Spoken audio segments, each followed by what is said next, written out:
안녕하세요 5학년 친구들. 국어 가교과서의 마지막 단원 4단원 마지막 시간입니다. 4단원 겪은 일을 써요 9에서 10차식. 주제는 우리 반 글 모음집 만들기입니다. 국어 교과서 48에서 153쪽입니다. 교과서의 필기도구 준비됐으면 시작해봅시다. 여러분, 지금까지 자신이 썼던 글을 한번 떠올려 볼까요? 지금까지 어떤 글을 써본 적이 있는지 한번 이야기해 볼까요? 네, 뭐 주장하는 글, 동시, 일기 등을 아마 썼을 거예요. 지금까지 써온 그 글들은 모두 어디에 있나요? 네, 활동지에 써서 지금은 없는 친구도 있을 거고요. 아마 일기장은 모아둔 친구도 있을 것 같고요. 또 교과서에 써서 버린 친구도 있을 것 같아요. 이렇게 글이 모아지지 않으면 관리가 잘 안 되는데요. 글을 모아두면 어떤 점이 좋을까요? 네. 자신이 쓴 글을 다시 읽을 수 있고 그때의 생각을 알 수 있어서 좋을 것 같아요. 그러면 글을 모아둘 수 있는 방법은 무엇이 있을까요?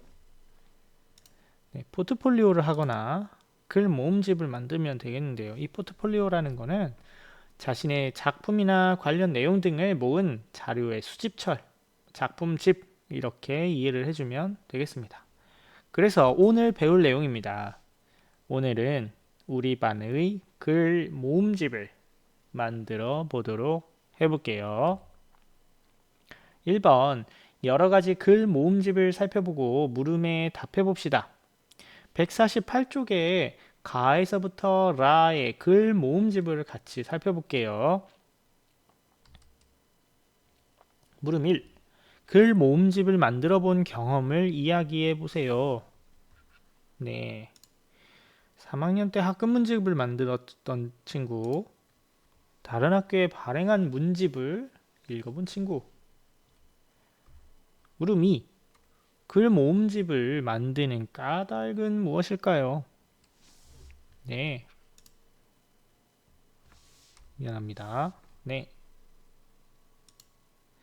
그동안 학습한 내용을 정리하고 발표할 수 있는 기회를 가지기 위해서입니다. 또 글쓰기 능력을 향상하기 위해서입니다. 또 스스로 자신의 생활과 글을 돌아볼 수 있기 때문입니다. 글 모음집 가와 나의 표지는 무엇이 다른가요? 네, 가는 손으로 직접 그림을 그리고 글을 쓴 표지인 것 같아요. 그런데 나는 손이 아니라 컴퓨터 프로그램을 이용해서 편집한 표지 같습니다. 글 모음집 다와 라의 편집 방법은 무엇이 다른가요? 네, 다는 손글씨로 내용을 썼고 라는 컴퓨터 프로그램을 이용해서 편집을 했네요. 여러 가지 글 모음집의 특징과 읽을 사람을 고려해 우리 반 글 모음집을 어떻게 만들지 생각해 봅시다.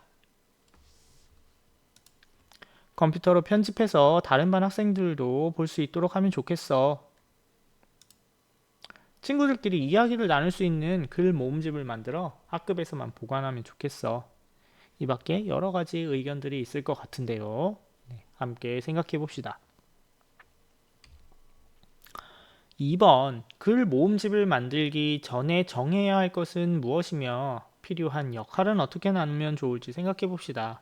우리 교과서의 사파를 같이 살펴보면 되겠어요. 정해야 할 것은 제목, 읽을 사람, 분량, 들어갈 내용 이런 것들을 정하면 좋겠죠. 필요한 역할은 글을 모으는 사람, 표지를 꾸미는 사람, 글을 고치는 사람, 알리는 사람 또는 뭐 그 컴퓨터를 이용한다면 컴퓨터 타자기에 입력을 할 사람 이런 것들을 필요한 역할로 나누면 될 것 같아요. 그 밖에 이야기하지 않은 것들 중에서도 정해야 할 것이나 필요한 역할이 있으면 함께 생각해 봅시다. 3번 학급 회의를 열어서 글 모음집을 만들기 전에 정해야 할 것을 의논해 봅시다. 만드는 목적은 뭔가요? 네, 우리 반의 글을 평가해 보려고 만드는 거네요. 만드는 방법. 지금 여기서 나오는 거는 예시일 뿐이고요. 여러분들의 교실 상황과 딱 맞지 않을 수 있는 점을 미리 이야기를 합니다. 만드는 방법은 표지는 직접 그리고 내용은 컴퓨터로 편집합니다. 또는 표지도 컴퓨터로 편집하고 내용도 컴퓨터로 편집할 수도 있겠죠. 또는 표지와 내용 모두 직접 그리고 활용할 수도 있겠네요. 읽는 사람은 우리 반 친구들과 부모님에게 읽을 사람으로 정했어요. 분량은 한 사람당 2작품씩 60쪽의 분량을 만들려고 합니다. 들어갈 내용과 차례는 학생들의 작품, 서로에게 하고 싶은 말, 학급 활동 사진과 글, 우리 반 10대 사건 이런 것들이 들어가면 좋겠네요. 편의 시기는 12월. 또 뭐가 들어가면 좋을까요? 네, 제목을 뭘로 정할지도 의논해 보면 좋겠네요. 네, 글모아, 꿈모아라고 한번 정해봤습니다. 자, 역할을 나누어서 글 모음집을 만들어 봅시다. 자, 표지 꾸미기는 누가 하면 좋을지, 글 고치기는 누가 하면 좋을지, 또 어떤 역할을 나누고 그 역할은 어떤 친구가 하면 좋을지 한번 정해보는 거예요. 선생님은 학생 작품 모으는 친구, 복사하고 제본해서 이제 책의 형태로 모음집의 형태로 만드는 친구, 글을 입력하는 친구 이렇게 역할을 나누어 봤어요. 여러분들도 역할을 적절하게 나누고 친구의 이름을 직접 써보세요. 자, 이제 역할을 나누었으면 글 모음집을 만들어 보는 거예요. 이 글 모음집을 만드는 시간은 아마 하루 만에 되기는 어려울 겁니다. 며칠 동안을 계획해서 글도 수집해야 되고 책으로 제본도 만들어야 되기 때문이죠. 영상을 잠시 멈추고 글 모음집을 만들기 위한 시간을 가져봐도 되겠어요. 네, 글 모음집을 다 만들어 봤습니까? 아마 여기까지 오기에는 굉장한 시간이 많이 걸렸을 것 같은데요. 먼저 수고했다고 박수 한번 쳐주고 싶어요. 수고했습니다. 자, 글 모음집을 만들어 보고 만든 과정과 완성한 작품을 평가해 봅시다. 계획과 목적에 맞게 글 모음집을 만들었는가? 또 글 모음집 내용을 구성할 때 읽을 사람을 고려했는가? 또 반 친구 모두가 함께 글 모음집을 만들었는가? 또 글 모음집 만들기 활동에서 자신의 책임을 다했는가? 글 모음집을 만들어 본 소감도 친구들과 함께 이야기해 보면 더 좋겠어요. 단원의 되돌아보기입니다. 다음 1, 2, 3에서 한 가지씩을 골라 문장 성분이 호응하는 문장을 만들어 보고 친구들과 비교해 봅시다. 1에는 준혁이는 할머니께서 나는 그 까닭은 2에는 어제 결코 동생에게 부지런한 사람이 전혀 3에는 밥을 먹이신다. 알지 못할 것이다. 숙제를 하지 않았다. 성공하는 경우가 많기 때문이다. 화를 낸 것이 아니다. 네, 한 가지씩을 골라서 문장 성분이 호응하는 문장을 만들어 봤어요. 할머니께서 동생에게 밥을 먹이신다. 또 그 까닭은 부지런한 사람이 성공하는 경우가 많기 때문이다. 이거 못하았네요. 또 준혁이는 결코 화를 낸 것이 아니다. 이렇게 3개의 문장을 만들어 봤습니다. 여러분들 만들어 봤나요? 네, 친구와 함께 비교도 해보세요. 생활 속으로입니다. 단원학습을 시작할 때 세운 계획을 잘 실천했는지 확인해 보는 거예요. 무엇을 배웠나요?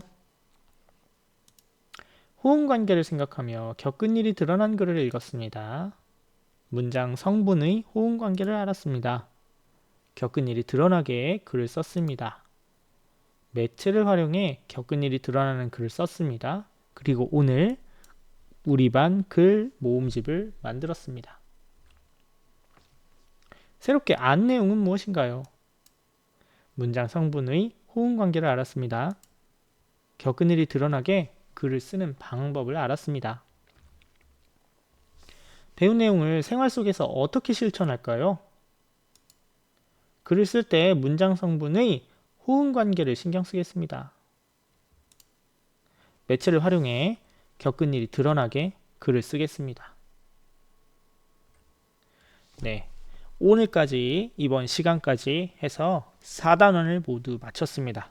4단원까지 공부한 여러분 모두 수고 많았습니다. 이 4단원은 특히 쓰기 단원이라서 여러분들이 많은 시간을 고민하고 쓰는 데에 시간을 많이 보냈을 것 같아요. 특히 고생한 4단원, 4단원을 수업한 여러분들에게 진심으로 고생 많았다는 이야기를 해주고 싶어요.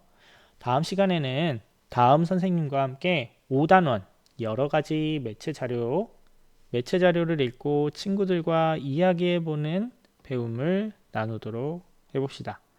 오늘 수업은 여기까지고 수고한 여러분 고생 많았습니다.